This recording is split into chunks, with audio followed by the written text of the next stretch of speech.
DSP साहब, मैं आपसे अपने बेटे की रिहाई की भीख मांगने आया हूँ। कुछ एहसान तो आपने अपनी मर्जी से किए थे, कुछ मैं आपसे मांगने आया हूँ। कृष्ण प्रसाद मांगने वाले को सिर्फ भीख देता है, मगर तुम उन भिखारियों में से हो जो सिर्फ धुतकार के काबिल है। सच्चाई क्या है हुजूर, ये तो मैं नहीं जानता, मगर मैं ये जरूर जानता हूँ कि जिसे आप जैसा बड़ा आदमी मुजरिम कह दे, उसे बेकसूर कोई भी साबित नहीं कर सकता। आपके कहर ने मेरी कमर तोड़ दी है हुजूर।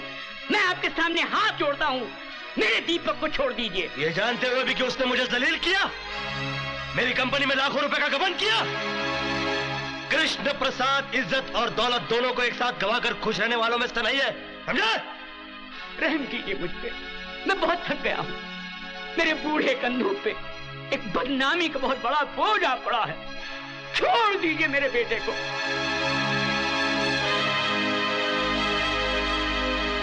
ठीक है, मैं तुम्हारे बेटे को छोड़ देता हूँ, तुम अपनी बहू को मेरे पास भेज दो। कृष्ण प्रसाद,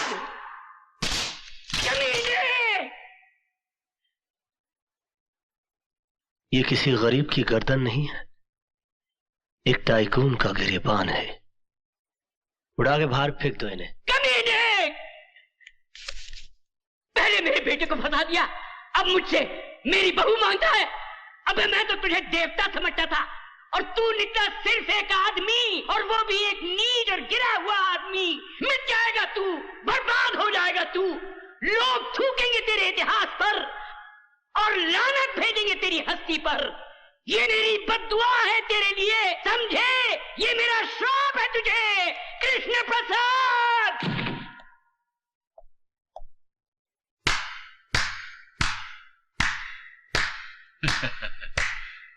वाह कृष्ण प्रसाद, वाह वाह वाह वाह। आज मुझे पहली मर्तबा पता चला कि इतने बड़े महल में रहने वाला शख्स इतना छोटा भी हो सकता है।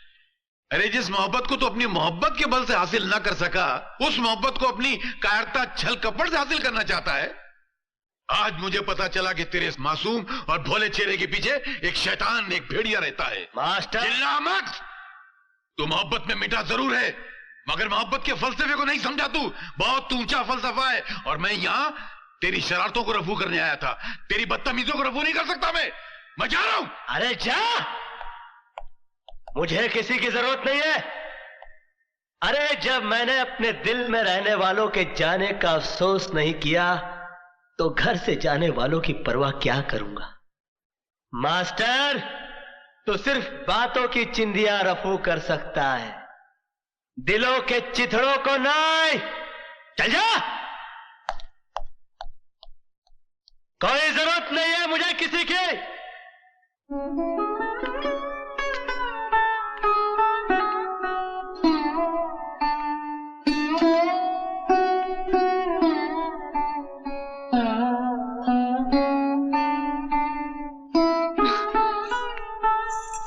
बाबूजी,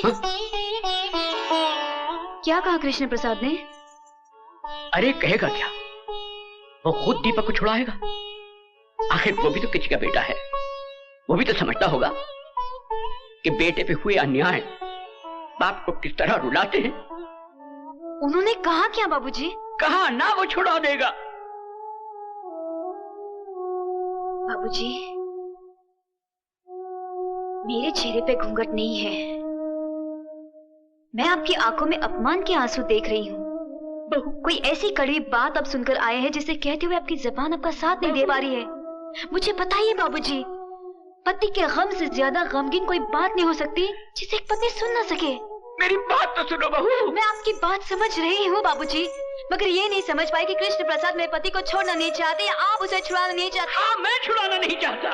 कोई बाप अपने बेटे की ऐसी रिहाई नहीं चाहेगा जिसके लिए उसे अपनी बहू के सम्मान को बेचना पड़े।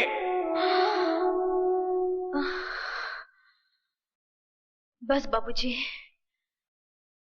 मुझे कृष्ण प्रसाद का संदेशा मिल गया। कृष्ण प्रसाद ने आपके बेटे की रिहाई के लिए बहू की जमानत मांगी है ना? नहीं बहू, तुम चौखट के बाहर कदम नहीं रखोगी। मेरा पति जेल में है बाबूजी, मैं मर्यादा के दायरे में खड़ी होकर अपने पति पे अत्याचार होते देख नहीं सकती। नहीं देख सकती, मैं नहीं देख सकती। बहू, बहू,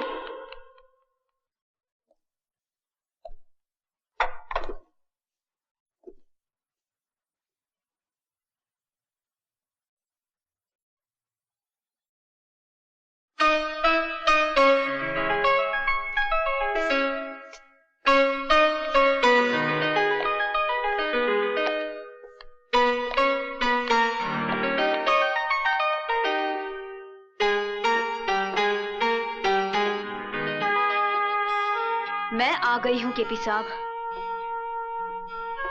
मगर ये मत सोचना कि मैं तुम्हारी मर्जी से आई हूं। मुझे यहां मेरी मजबूरी लाई है। पति पत्नी के लिए भगवान होता है और मैं अपने पति के लिए कोई भी कुर्बानी देने के लिए तैयार हूं। बोलो, उन्हें छोड़ने का क्या लोगे? बोलो, जवाब दो। तुम्हारा ईमान धर्म तो बिजनेस है ना? बोलो, क्या उतारूं? कंगन, ये मंगलसूत्र, या फिर ये?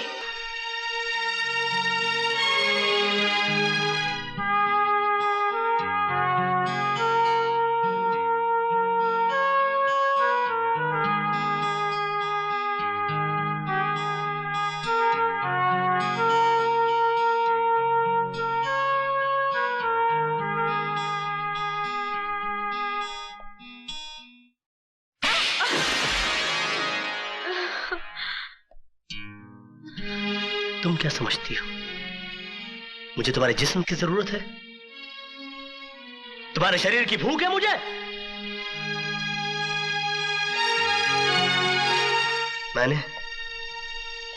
मैंने कभी तुम्हारे जिस्म से नहीं, तुम्हारी आत्मा से प्यार किया।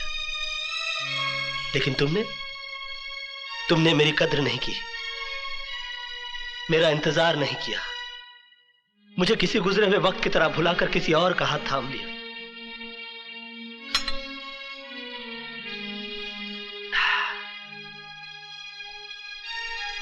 प्यार हम दोनों ने किया, मगर तड़पना सिर्फ मेरे नसीब में आया।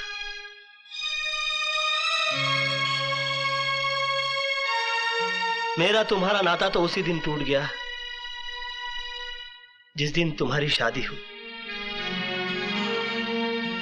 मैं उस दिन तुम्हारे घर अपनी मोहब्बत का इजहार करने नहीं गया था,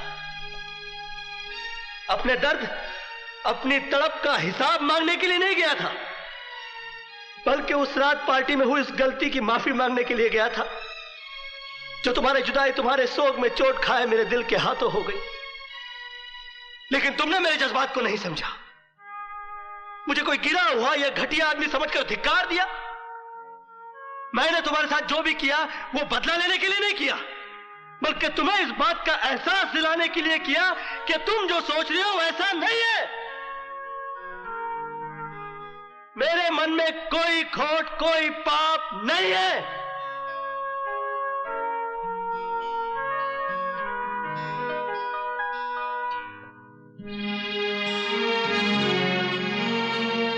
मोहब्बत का दर्द बड़ा जानलेवा होता है पूजा जी।